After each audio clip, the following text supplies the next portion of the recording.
Richard had asked me, he said, okay, we have all kinds of equations with all kinds of variables, but what if we want to solve for any variable in any given equation? Now, the long way is to actually, if you want to use variables with the name like temperature, pressure, whatever, you basically have to create n solutions for n variables. That's not practical. The way to do it is you define the function f of x, where x is a vector of variables, okay? So each member of that vector, each x of I, represents a separate variable that can be identified by name: pressure, temperature, current, resistance, whatever. Present value, future value, and so on. So we want to solve f of x equals 0. Now, given all variables x of I except a special variable that I call x of k, where k is the index for the unknown variable. Can you go to slideshow mode, please? Hit F5. F5. Press F5 on the keyboard. Just beside the any key. Thank you. Okay, so what we do, we define the number of variables in that equation, n, and then we specify the index for the variable to solve for, k. And if we're going to use Newton's method, or any other iterative, we have a tolerance value and maximum number of iterations. The maximum number of iterations is very necessary because sometimes we may end up with equations and solving for specific variables, and we get in trouble, and we need to have the machine tell us that this is not working right. So we input values for all x of I. Now the input for x of k, which is included, represents an initial guess for that variable. And we set the iteration counter to 0, and we start Newton's method here, the loop, and we calculate the increment based on the value of x of k, and we calculate f of 0. Here x, remember, is a vector. And then we save x of k temporarily to x0, and then we increment x of k by h, and then we call the function again, and this again is a vector. We store it in f1, and we calculate the difference, the refinement in the guess using this equation here. That's Newton's method. And then we update x of k. Remember, we had stored it previously in x0, so we say x of 0 minus diff is the new x of k, and we increment the iteration counter. We loop until the absolute value of the difference is less than the tolerance, or the iteration counter exceeds the maximum number of iterations. And we return x of k, and most likely you want to also return the number of iterations, so you have an idea that if you've exceeded that, then it was not a successful venture. Here's a simple HP71B program. I'm dimensioning my array X with 20 variables. That's very generous, and it has to meet the size of the problem. More is not a problem. I'm using a read statement here to read the number of variables in the equation, the index k for the unknown variable, the tolerance t, and the maximum number of iterations. And it's going to read it from the data statement here, and you can see it's 4, 4, 10 to the minus 7, and 50 iterations maximum.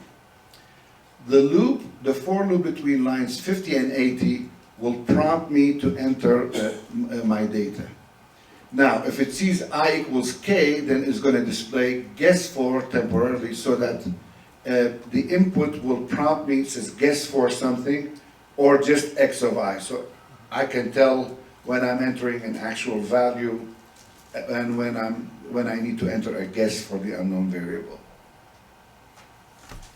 And lines 90 to 160 is the main iteration for Newton's method. Again, I calculate the increment h, And here I call subroutine 1000, that will calculate the function value given the vector x. And that subroutine returns the result in f, which I store temporarily in f0. And then, as with the pseudocode, I save x of k into x0, increment it by h, and call the subroutine again at line 1000. And that will return the value in f. I don't need to store f in another variable. It's fine the way it is. I calculate the improvement in the guess by using this formula, which is Newton's formula. And then I update my unknown variable, the guess for the root, as x0 minus d. Here, I'm decrementing my maximum number of iterations. So when I get to 0, I know I need to get out. And here I test for the continuation of the algorithm. If absolute of the difference is greater than t and m is positive, then go back to 90. If not, simply display root equals x of k and then x. Now, Where's the 1,000? Oh, there we go. here we go. Now 1000, it's a good habit to document. I have a lot of remarks that explain this is x1, it's the future value, it's calculated using this equation, and it maps what variables are.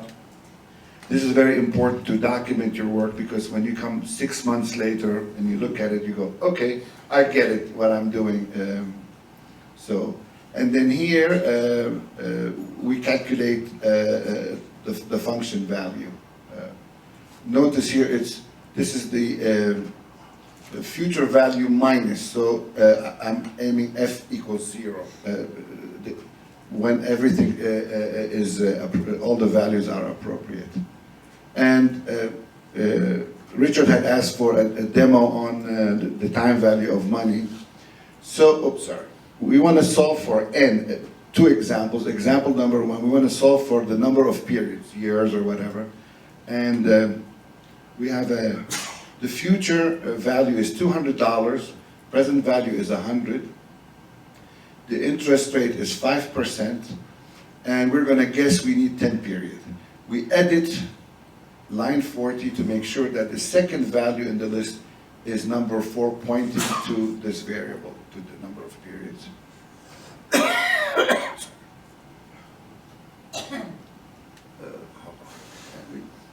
So I run the 71 program.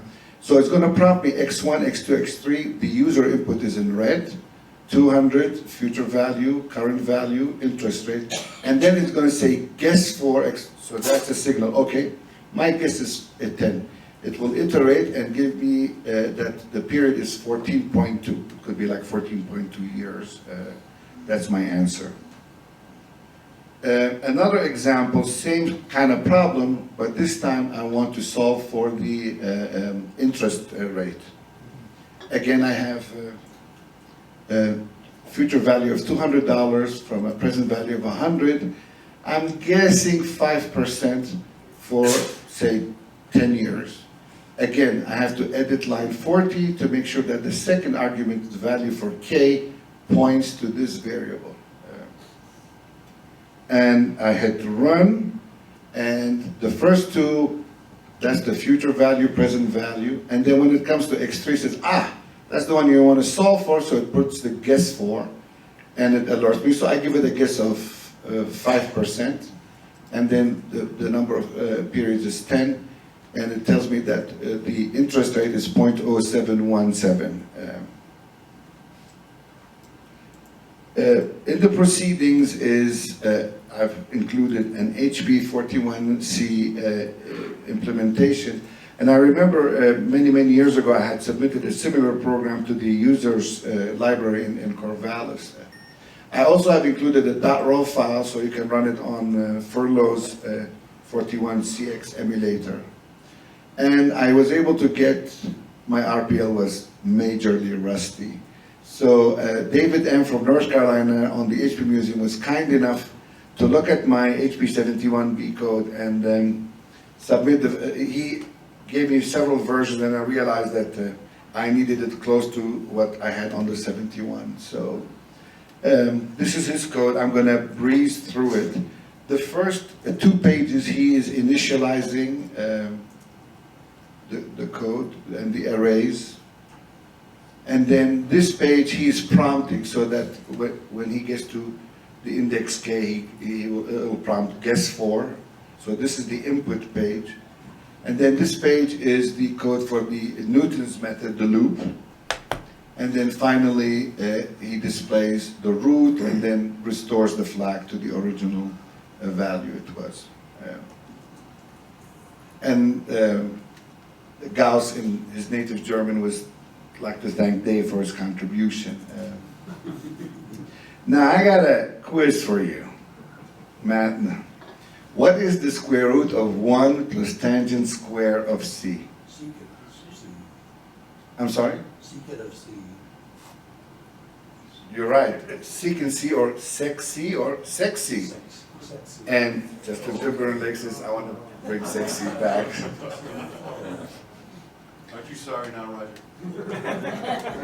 No, you know, I was prepared. If nobody answered, I was pretend to call Justin Timberlake and interrupt his weekend and say, what's the square root? And you say, what do you mean sexy? Oh, sexy. But